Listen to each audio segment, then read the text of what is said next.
Okay, so we are continuing with module 5 of Android programming, and today we are going to look at layouts Android manifest file. So layouts is a very easy topic. It just describes how in your user interface in Android, how the different buttons and different text fields can be arranged. So there is a bit of set of different layouts that you can use to arrange all this. So these buttons and text fields are called as views basically. So as we saw in the last class, so a GUI or graphical user interface is a hierarchy of view and view group objects. Okay, so I hope everybody can see me in my presentation also. If anybody is having problems, let me know. Okay. So view means like it can be anything like a button or a text field or a text view, etc., etc. Now you can group all these to form a view group. So there is a hierarchy, like you have can be a view group. It can have multiple views, like it can be a button here, and it can have a text here, and there can be another view group also within this group. And this view group can have another different types of buttons or text views or something like that. So UI components നമ്മൾ കഴിഞ്ഞ ക്ലാസ്സിൽ കണ്ടതാണ് എന്തൊക്കെ പറ്റുന്ന radio button അതുപോലെ image button image view ഇതൊക്കെ പലതരം views ആണ് അതെല്ലാം ഗ്രൂപ്പ് ചെയ്ത് നമുക്ക് വ്യൂ ഗ്രൂപ്പ് ഉണ്ടാക്കാം so view is basically the UI component example button text fields or image views view group is a container that have a layout defined controlling how view widgets arranged view group എന്ന് പറഞ്ഞു കഴിഞ്ഞാൽ നമുക്ക് എങ്ങനെ വേണം ഒരു UI ഇന്റർഫേസിനകത്ത് ബട്ടൺസും text fields ഒക്കെ arrange ചെയ്യേണ്ടത് എന്ന് പറയുന്ന ആ ഗ്രൂപ്പിനെയാണ് വ്യൂ ഗ്രൂപ്പ് എന്ന് പറയുന്നത്. So usually views have A base class which is android.view.view. Okay, and dot star means there are many subclasses which are text view, image view, etc., which can be used in our Android operating system to have different user interfaces. So toggle button, edit text, you can edit text here, and there you can select the date, etc., etc. So now view group can specify something called as a layout. So layout എന്ന് പറഞ്ഞു കഴിഞ്ഞാൽ for example നമ്മളൊരു പ്ലോട്ടിന്റെ layout അല്ലെങ്കിൽ വീടിന്റെ layout എന്ന് പറഞ്ഞു കഴിഞ്ഞാൽ ആ വീടിനകത്ത് എങ്ങനെയാണ് ഓരോ മുറിയും അറേഞ്ച് ചെയ്തേക്കുന്നത് എന്നുള്ളതാണ് ആ വീടിന്റെ ലേഔട്ട്. അതേപോലെ തന്നെ നമ്മുടെ യൂസർ ഇന്റർഫേസിനകത്ത് എങ്ങനെയാണ് ഡിഫറെന്റ് വ്യൂസ് അറേഞ്ച് ചെയ്തേക്കുന്നതാണ് layout. So you can arrange layout in different formats in our Android. So we are going to see the different types of layout. So as you see at the bottom, these are different types: linear, relative, list, and grid views. So linear layout is in which all children aligned in a single direction, horizontally or vertically. So children here means the views, like buttons or text views. So in this, you can see the views are arranged. In this case, this is arranged horizontally. So there is a first view here, second view here, there is a third view here. So, or you can say the linear layout can be horizontal, where you arrange the buttons like first one, second one, and third one, or arrange in vertical, where this is the first one, second one, and third one. So in your Android application, you will have a button like this, and next button will come like this. So this is called as horizontal orientation. And or you can have a button like this, and there is a button like this. This is called as a vertical orientation. This is called as a linear layout. So you can see it is arranged linearly. Okay.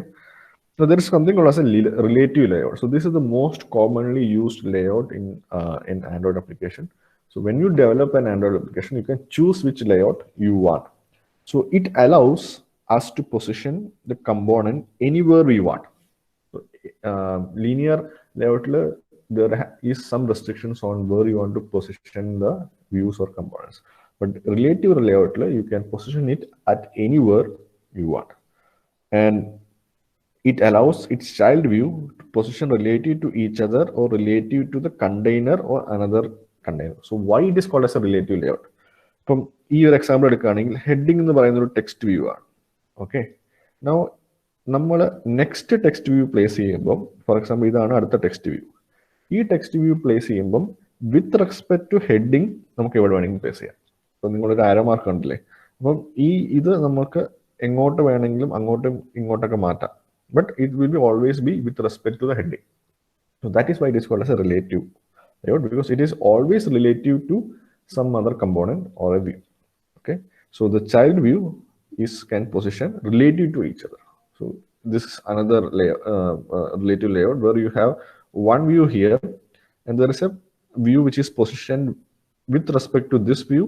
There is another view which is positioned also with respect to this view, and there's a third view which is positioned with respect to this view. This is called as a relative layout. So relative layout have more advantages, like it can give more complex interfaces. നമുക്ക് എങ്ങനെ വേണമെങ്കിലും position ചെയ്തിട്ട് complex ആയിട്ടുള്ള interface ഉണ്ടാക്കാം. It can know what will look like on different size devices. വ്യൂവിന്റെ ഒരു problem എന്ന് പറഞ്ഞു കഴിഞ്ഞാൽ നമ്മുടെ ഇപ്പോൾ മൊബൈലിലൊക്കെ ആണെങ്കിൽ പല ഡിഫറെന്റ് സൈസ് വരുന്നുണ്ട്.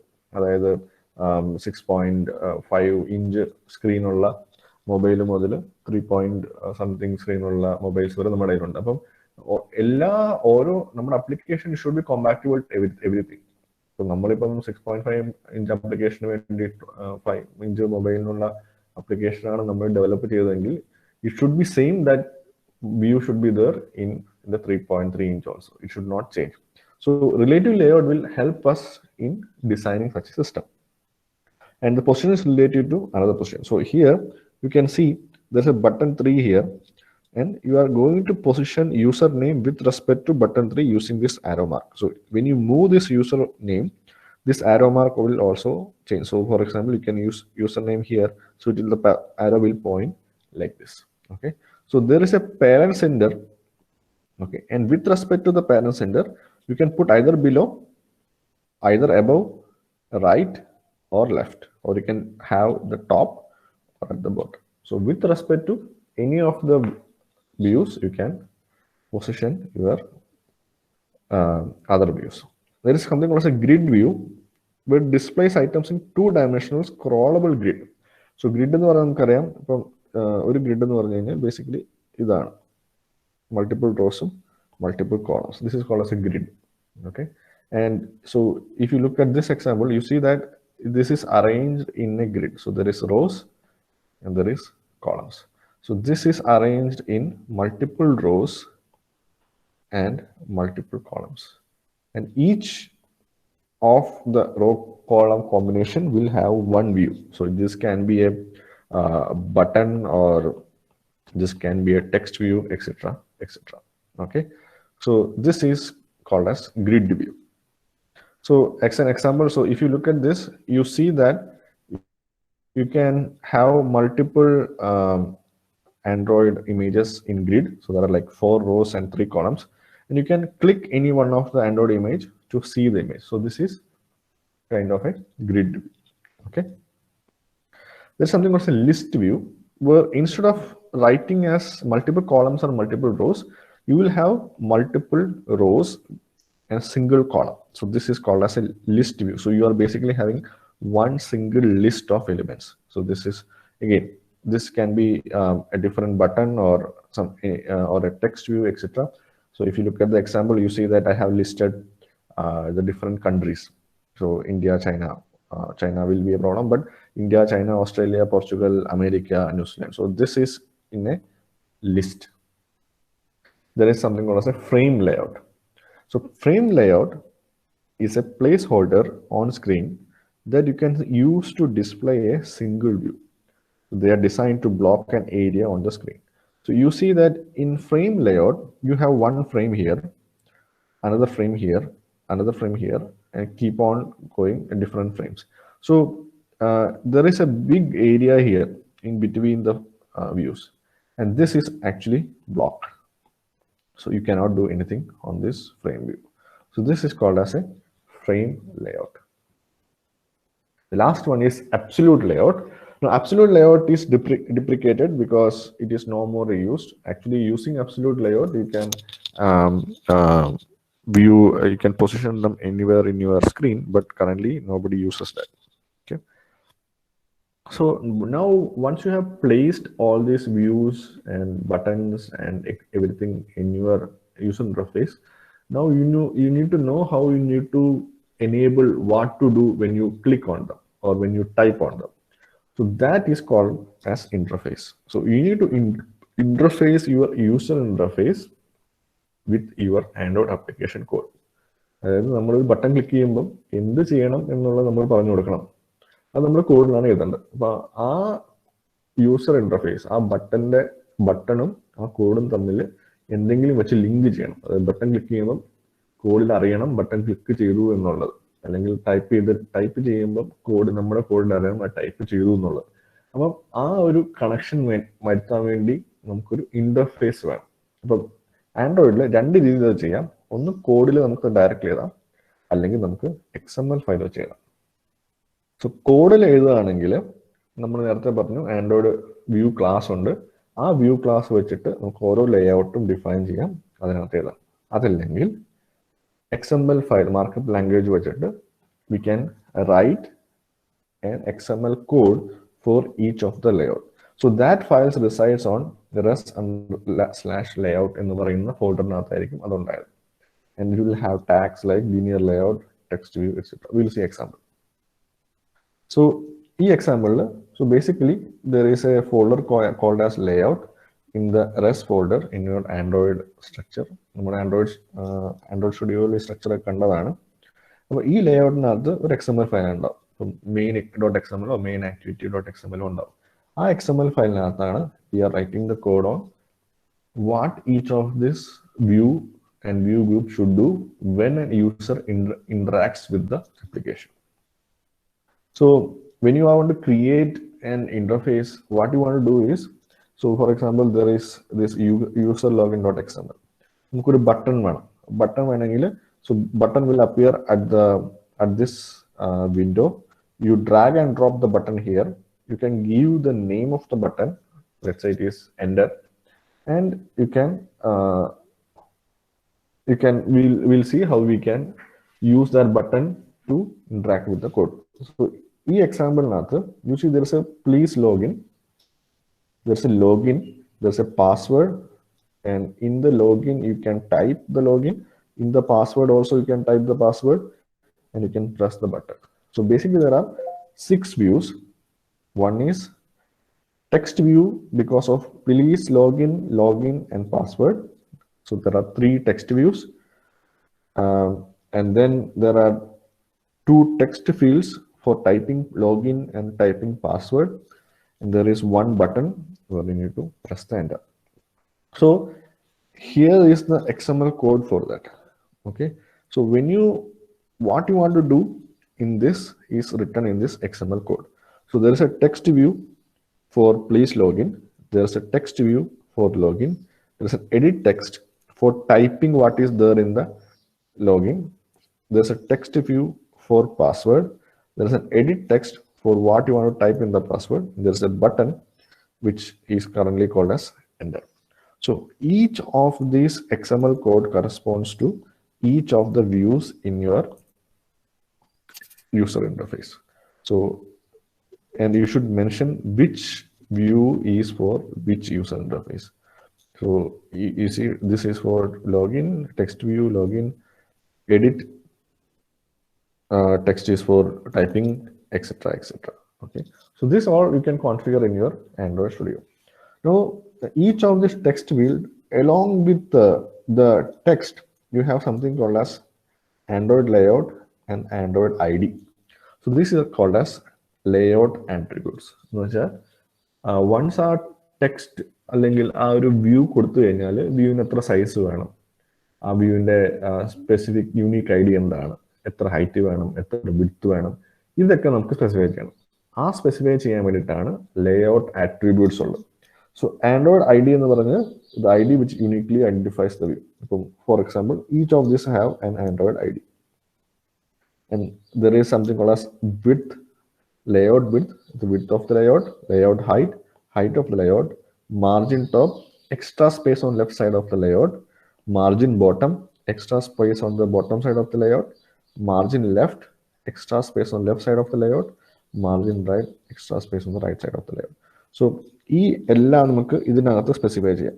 So here it says layout with this wrap content means it should എന്താണോ യൂസർ ഡ്രാഗ് ചെയ്തിട്ട് ആ സെയിം ലെങ്ത്തിലിടുക, അതുപോലെ സെയിം ഹൈറ്റിലിടുക. നമുക്കിവിടെ സ്പെസിഫൈ ചെയ്യാം എത്ര വേണം, എത്ര സൈസ് വേണം എന്നുള്ളത് സ്പെസിഫൈ ചെയ്യാൻ പറ്റും.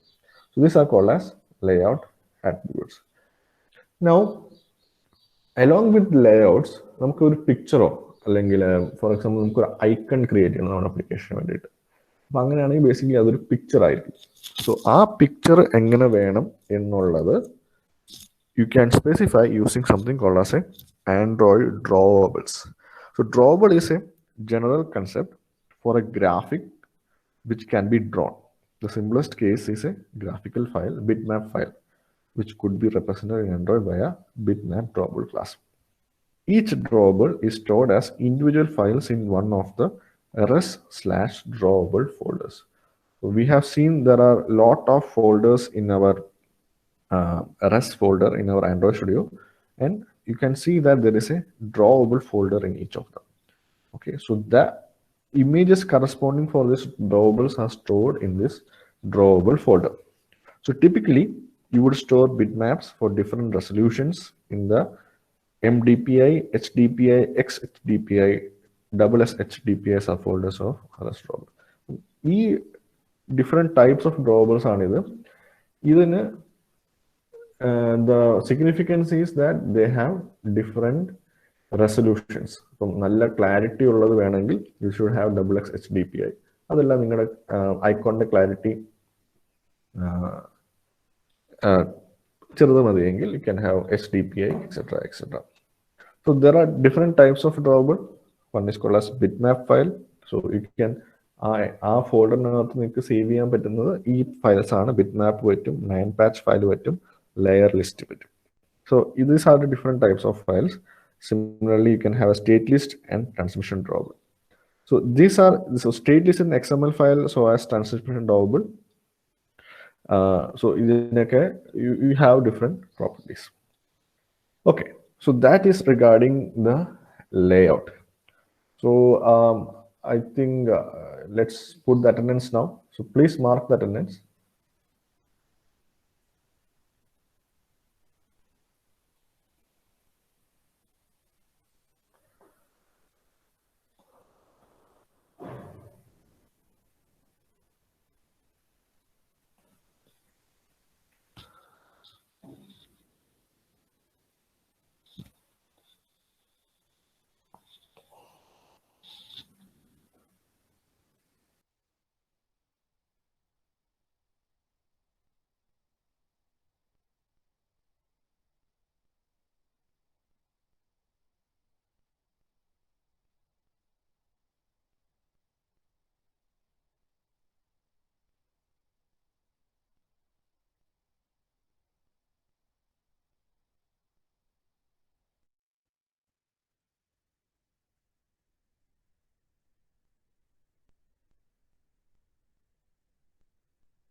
Okay, so let's continue.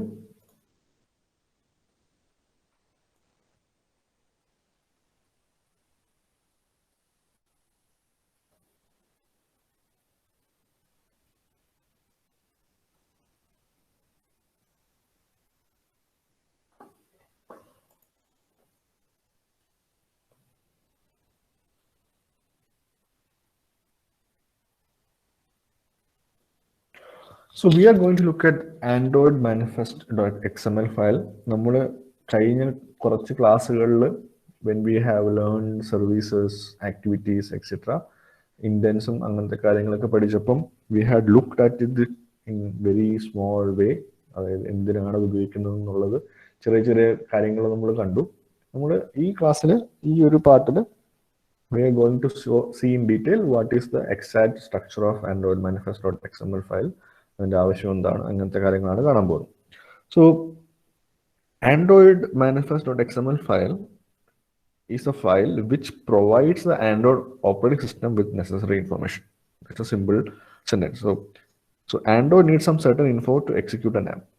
The application execute ചെയ്യണമെങ്കിൽ ആൻഡ്രോയിഡ് ഓപ്പറേറ്റിംഗ് സിസ്റ്റത്തിന് കുറേ ഡീറ്റെയിൽസ് ആവശ്യമാണ്. ഫോർ എക്സാമ്പിൾ സിമ്പിൾ ആയിട്ടുള്ള ആപ്ലിക്കേഷൻ നെയിം, ആപ്ലിക്കേഷനകത്ത് എന്തൊക്കെ ആക്ടിവിറ്റീസ് ഉണ്ട്, ആക്ടിവിറ്റി എന്ന് പറഞ്ഞാൽ ഒരു കമ്പോണൻ്റ് ആണ്, and how are the different activities going to interact, എന്തൊക്കെ മെസ്സേജസ് ആണ് ഈ ആക്ടിവിറ്റീസ് തമ്മിൽ പാസ് ചെയ്യുന്നത്, എന്തൊക്കെ സർവീസസ് റൺ ചെയ്യുന്നുണ്ട്, എന്തൊക്കെ റിസീവേഴ്സ് ഇതിനകത്തുണ്ട്. അപ്പോൾ ഈ കാര്യങ്ങളെല്ലാം ഒരു ആൻഡ്രോയിഡ് ഓപ്പറേറ്റിംഗ് സിസ്റ്റത്തിന് ആവശ്യമാണ് ഒരു ആൻഡ്രോയിഡ് ആപ്ലിക്കേഷൻ എക്സിക്യൂട്ട് ചെയ്യാൻ. So the first one is the name of Java package. So in the manifest file, there is a package field. You can say package equal to, and you can specify the Java package that your operating system, that your application is using. For example, here this application is going to provide some kind of an email interface. Email package ആണ് use ചെയ്യുന്നത്. App components, classes and capabilities. എന്തൊക്കെ app components ഉണ്ട്? അതായത് നമുക്കറിയാം app components ഏതൊക്കെയാണ്.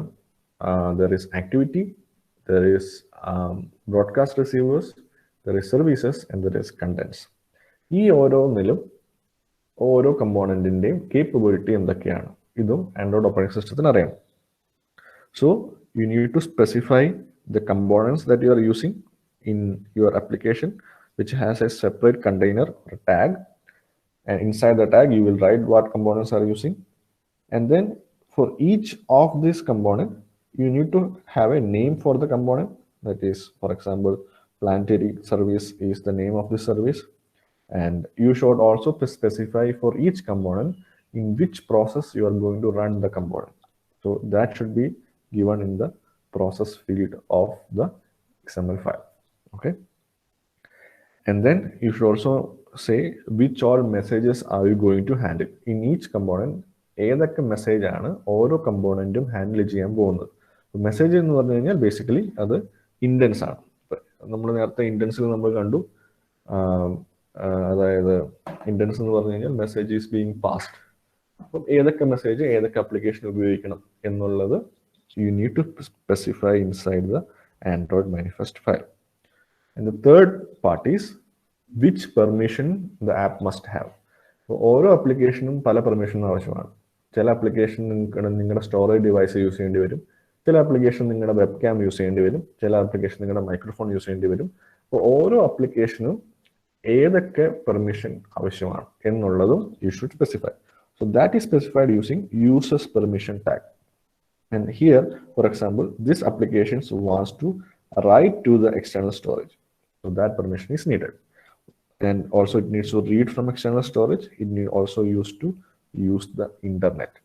E permissions you should specify in the XML file. Newer versions of Android, user should grant the permission. Okay. So older version, it will automatically take the permission. Depending on the XML file in the application that you have written. ബാക്കി ഇപ്പോഴത്തെ newer വേർഷനിലാണെങ്കിൽ it will be the user needs to give the permission. Okay. Also the permissions also are needed if you want to access some data or something of other apps also. So that also needs to give permission.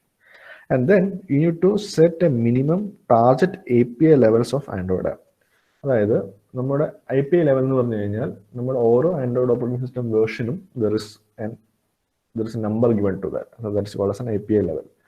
So നമ്മുടെ application ഏത് version മുതൽ ഉള്ളതാണ് support ചെയ്യുന്നത് എന്ന് നമ്മൾ you should specify. So that is using the users-SDK. So here the minimum SDK version that it supports is 19. It's a bit of an older version. അതായത് 19 താഴെയുള്ള versions it will not support. എന്ന് വെച്ചാൽ Jelly ബീനോ അങ്ങനെയുള്ള version ഒന്നും support ചെയ്യില്ല. And the target SDK version is 24. എന്ന് വെച്ചാൽ by default this application is developed for the version 24. 24 എന്ന് വെച്ച് കഴിഞ്ഞാൽ I think it is Pie or something, Pie or Oreo. So that version it will support and the minimum version is needed is 90. So any Android operating system with API level below 90, Jelly Bean, Froyo, version ആണെങ്കിൽ this application will not support. So that is given in the users SDK tag. And it will also say, you can also say the API levels in your code, or there's something called as a Gradle in Android, where you can also specify the minimum SDK version, target SDK version. The XML file alla, idoru വേറൊരു script ആണ്, ആ scriptൽ you can specify. So there are lot of things that can be done inside the manifest file. So so it is a central place. So I know Android manifest.xml file provides a central place to convey this information. So in the information on that is this whole information. This is taken from the official Android website. So all this information will be contained in the manifest file, which we have explained in the previous slides. So let's look at the elements one by one. So application is a container that includes tags for specifying the app commands. Android manifest file, you have a container called as application. So ഈ ആപ്ലിക്കേഷനകത്താണ് നിങ്ങളുടെ application എന്തൊക്കെ components ഉപയോഗിക്കുന്നുണ്ട്, processor, അങ്ങനത്തെ എല്ലാ കാര്യങ്ങളും you are going to define in this application container. First, you will define the activities. So it implement that part of app's user interface. Activity എന്ന് പറഞ്ഞാൽ നിങ്ങളുടെ UI ആണ്, യൂസർ ഇന്റർഫേസ് എങ്ങനെ implement ചെയ്തേക്കുന്നുള്ളതാണ് activity.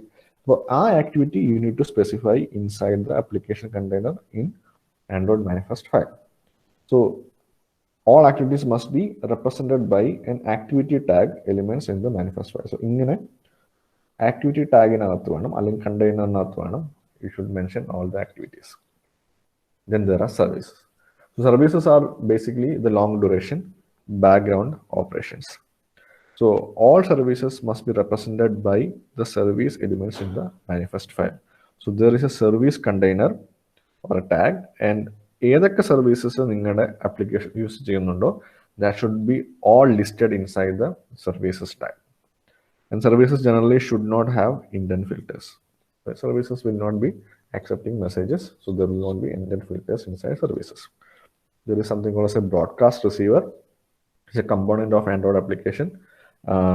So that receive broadcast indent even when other app components are in running.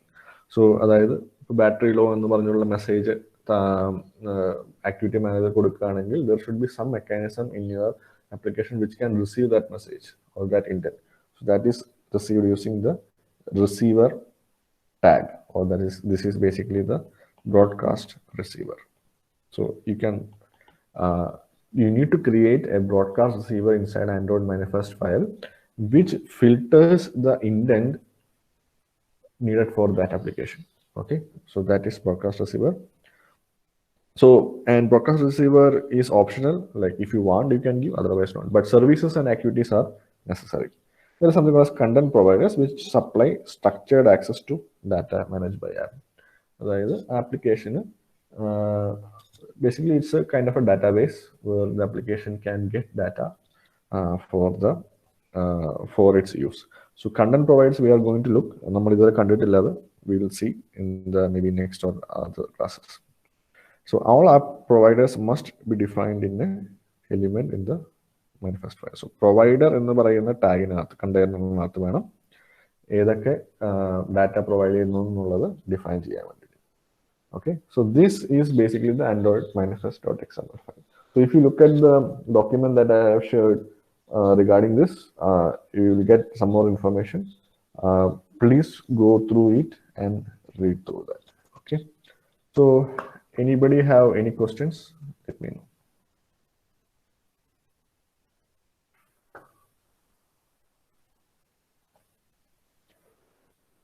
ആർക്കും ഇല്ല ചോദ്യങ്ങളൊന്നും?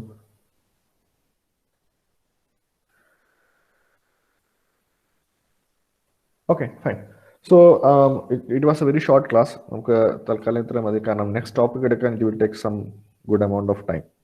So I think we will stop it here, and we will see in the next class.